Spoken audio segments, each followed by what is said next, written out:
Pay the bill and leave. Emily did not whisper it. She said it across the table, loud enough for the server, for her friends, for Ryan leaning back in his chair like he owned the place. The table went quiet for half a second. Then Madison laughed. Chloe covered her mouth and said something about how electricians should stick to fixing outlets, not ordering wine. Ryan smirked and raised his glass toward me like I was part of the entertainment. I did not answer. I just looked at Emily. She did not look embarrassed. She did not look unsure. She looked bored. Her hand was resting on Ryan's shoulder. Not by accident. Not for balance. Her fingers stayed there while he leaned closer to say something in her ear. She smiled at him the way she used to smile at me when I came home covered in dust, and she said she liked that I built things with my hands. Madison asked if I was going to argue or just sit there. Chloe said something about real men picking up the whole check. Ryan added that a man who cannot handle a joke probably cannot handle much else. Emily did not defend me. She waved the server over and repeated, calmly, that I could pay and head out if I was uncomfortable. I reached for my wallet. Not for the whole check. Just for mine. I placed enough cash to cover my meal and the beer I barely touched. I did not rush. I did not look at Ryan. I did not look at her friends. I stood up, pulled the ring off my finger, and set it down beside her plate. I told her to keep it. We were done. No one laughed that time. Emily blinked like she thought I was playing along. Madison said something about drama. Chloe reached for her phone, probably already typing in the group chat. Ryan leaned back and said I would cool off and be back by the end of the night. I walked out before anyone could add another word. The parking lot was quiet. My truck started on the first turn, like it always did. I drove without music, without calling anyone, without checking my phone. The screen lit up twice on the passenger seat.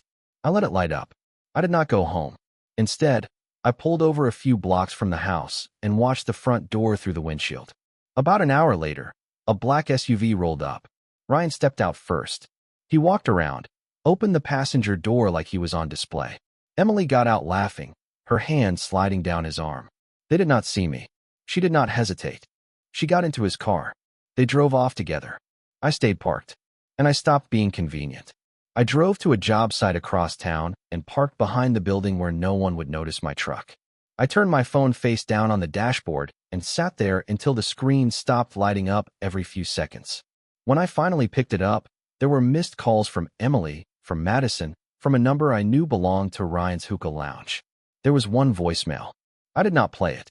Instead, I opened the banking app. 2 charges from that same lounge earlier in the week. Not small ones.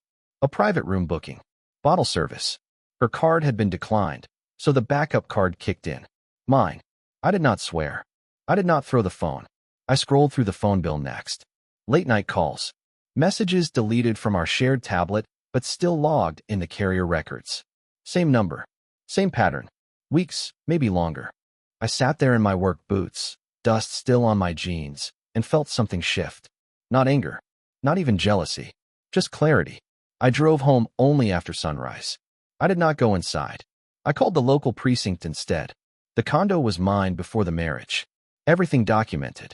By mid-morning, I was standing in my own living room with an officer beside me, watching Emily walk in wearing last night's dress. She froze when she saw the uniform. That was the first time she looked unsure. Emily looked from me to the officer and back again like she had walked into the wrong apartment. She asked what was going on. The officer told her calmly that I had requested assistance while establishing temporary use of the property. He explained that the condo was purchased before the marriage and that I had the right to change access. She laughed at first. She said I was being dramatic. She said we just had a fight. She said I would cool off. I did not argue. I handed the officer the folder with the deed, the mortgage statements, the timeline. Everything clean. Everything dated. Her smile thinned. She tried to step past me toward the bedroom. The officer gently stopped her and told her she could collect personal belongings only. I had already packed them. Neatly. Shoes in boxes. Clothes folded. Makeup cases zipped. Everything labeled. She stared at the suitcases lined up by the door like they belonged to someone else. She asked where I had slept. She asked if I was serious. She said Ryan was just a friend and that I was overreacting. She said her friends would think this was insane. I told her the concierge would hold her things downstairs until she decided where to take them. I did not raise my voice. When the officer left, I changed the locks. By afternoon, Her key no longer worked. By evening, the messages changed. At first, they were sharp. Emily said I was humiliating her. She said her friends were asking questions. She said I had embarrassed her in front of everyone at the restaurant, and now this. Then the tone shifted. Madison texted that I was taking things too far. Chloe asked if I could at least talk like adults. Ryan sent one message from his business account, saying I should not drag personal issues into something bigger than it needed to be. I did not respond to any of them. Instead, I called the building manager and removed Emily's name from the resident list. I updated the parking permit. I canceled the shared credit card and transferred the utilities back to my sole account. No announcements. No posts. Just paperwork. Later that night, I drove past Ryan's hookah lounge. The place was loud, lights flashing through the front windows. His black SUV was parked out front like it always was. I sat across the street for a minute. Then I called in a tip to the city inspection office about occupancy violations and unlicensed renovations. I did not give my name. I did not need to. I drove away before anyone came outside. My phone started lighting up again.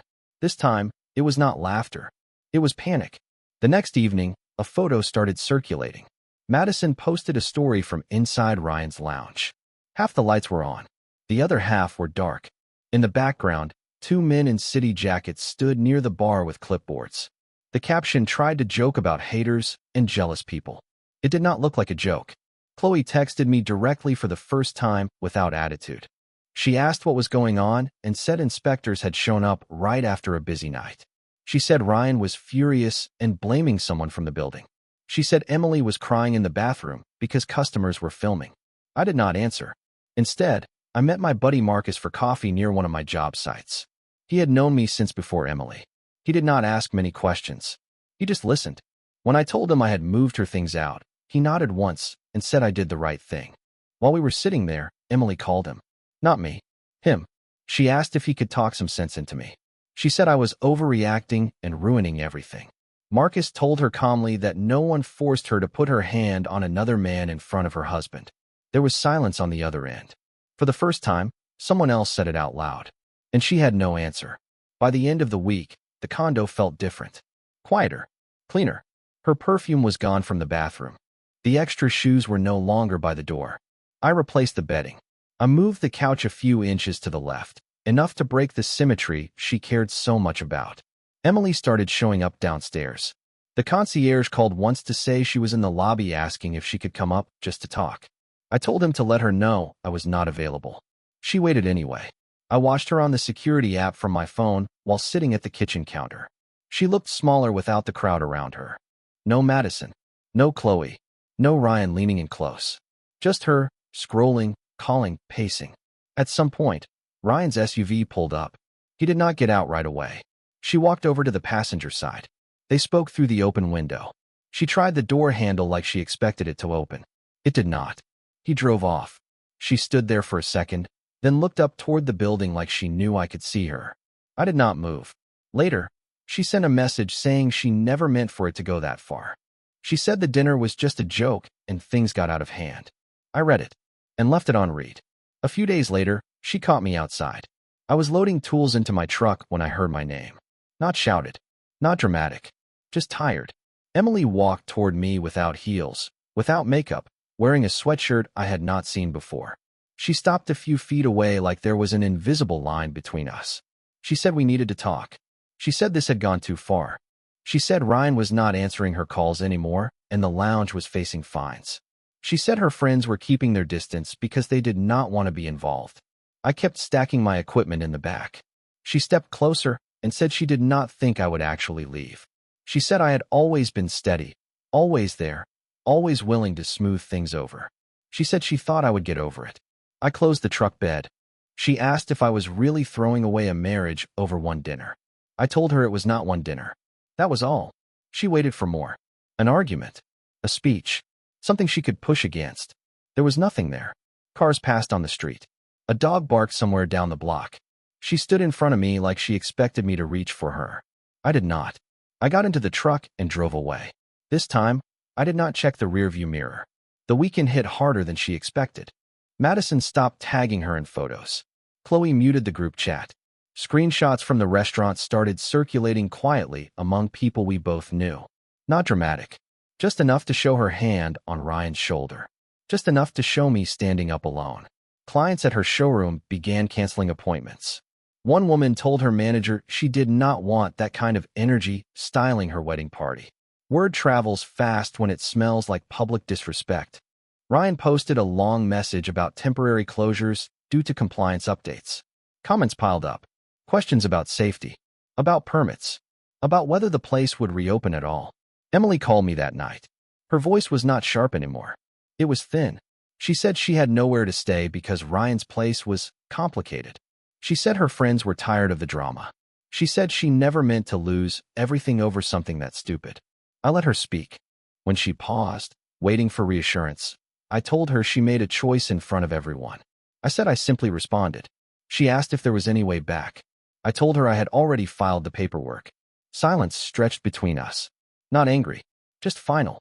She whispered that I was being cold. I did not argue with that. I had learned how to be. A week later, she asked to meet one last time. Not at the condo, not at a restaurant. She suggested a quiet park near the river where we used to walk on Sundays. I agreed. She was already there when I arrived, sitting on the bench facing the water. No friends. No Ryan. No audience. She stood when she saw me, like she used to when I came home from long jobs. For a second, it looked familiar. Then it faded. She said she understood now. She said watching everything fall apart made her see what she had done. She said the dinner was not a joke. It was a choice. She admitted she liked the attention. She admitted she thought I would never leave because I never had before. I listened. She did not cry loudly. She did not beg. She just asked if I ever really stopped loving her. I told her love was not the problem. Respect was. The wind moved across the water. People walked past us without paying attention. No one knew our story. No one needed to. She asked what would happen now. I told her I did not disappear. I just stopped showing up where I was not respected. Then I walked back to my truck. This time, I did not leave to prove a point. I left because I was already gone.